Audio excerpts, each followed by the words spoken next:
বৈষম্য দূরীকরণের লক্ষ্যে বেসরকারি শিক্ষকদের চাকুরি জাতীয়করণ সহ ৭ দফা দাবি। বাংলাদেশ শিক্ষক সমিতি ফেডারেশন। প্রিয় দর্শক, আপনাদেরকে স্বাগত জানাচ্ছি চ্যানেল দর্পণের পক্ষ থেকে। আমি মোহাম্মদ লোকমান মিয়া, সীতাকুণ্ড, চট্টগ্রাম। এতক্ষণ শুনছিলেন শিরোনাম, এবার বিস্তারিত। বেসরকারি শিক্ষকদের চাকরি জাতীয়করণ সহ ৭ দফা দাবি। দৈনিক শিক্ষা.com এর প্রতিবেদন ৫ অক্টোবর ২০২৪। শিক্ষাক্ষেত্রে সরকারি বেসরকারি বৈষম্য দূরীকরণে বেসরকারি শিক্ষকদের চাকরি জাতীয়করণ সহ ৭টি দাবি জানিয়েছেন বাংলাদেশ শিক্ষক সমিতি ফেডারেশন।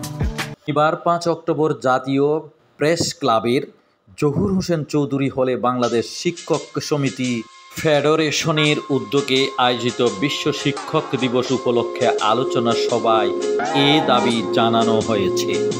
আলোচনা সভায় বক্তারা বলেন, আমাদের শিক্ষা ব্যবস্থাকে উন্নত করতে হবে। শিক্ষা ব্যবস্থার কোনো বৈষম্য থাকা যাবে না। এখন বর্তমানে শিক্ষার মর্যাদা নেই বললেই চলে।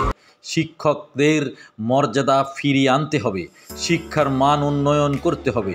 সেজন্য আমাদের চাকরি জাতীয়করণ করতে হবে। তারা আরও বলেন, বিগত সরকার শিক্ষার মান তলানিতে নিয়ে গেছে, শিক্ষা ব্যবস্থায় প্রচুর দুর্নীতি করেছে, পেটুয়া বাহিনী নিয়ে শিক্ষকদের উপর নির্যাতন করেছে, শিক্ষকদেরকে চাকরিচ্যুত করেছে।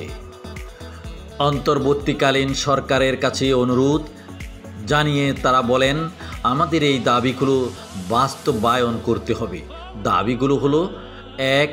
শিক্ষাক্ষেত্রে সরকারি বেসরকারি বৈষম্য দূরীকরণে বেসরকারি শিক্ষকদের চাকরি জাতীয়করণ করতে হবে।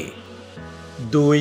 সরকারি শিক্ষকদের সমান বাড়ি ভাড়া, চিকিৎসা ভাতা, উৎসব ভাতা প্রদান করতে হবে।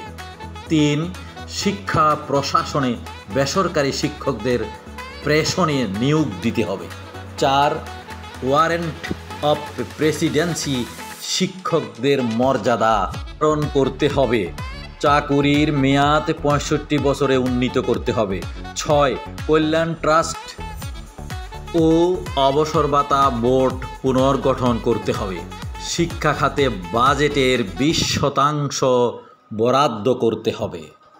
বাংলাদেশ শিক্ষক সমিতি ফেডারেশনের সভাপতি অধ্যক্ষ মোহাম্মদ ইউনুস মোল্লার সভাপতিত্বে আলোচনা সভায় বক্তব্য রাখেন চট্টগ্রাম বিশ্ববিদ্যালয়ের সাবেক dean professor doctor Ahmed Jamal Anwar, Dhaka বিশ্ববিদ্যালয়ের কলা অনুষদের ডিন অধ্যাপক মোহাম্মদ সিদ্দিকুর রহমান খান, অভিভাবক ঐক্য ফোরামের সভাপতি বীর মুক্তিযোদ্ধা জিয়াউল কবির দুলু, বাংলাদেশ শিক্ষক সমিতির সাবেক মহাসচিব নজরুল ইসলাম, শিক্ষক নেতা অধ্যক্ষ নূর আফরোজ জ্যোতি প্রমুখ।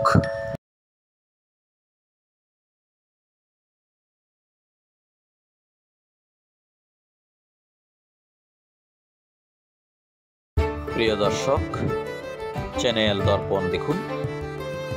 চ্যানেল দর্পণের ভিডিওগুলো ভালো লাগলে লাইক দিন, প্রিয়জন কাছে চ্যানেলটি শেয়ার করুন এবং চ্যানেলটি তো নতুন হলে সাবস্ক্রাইব করুন।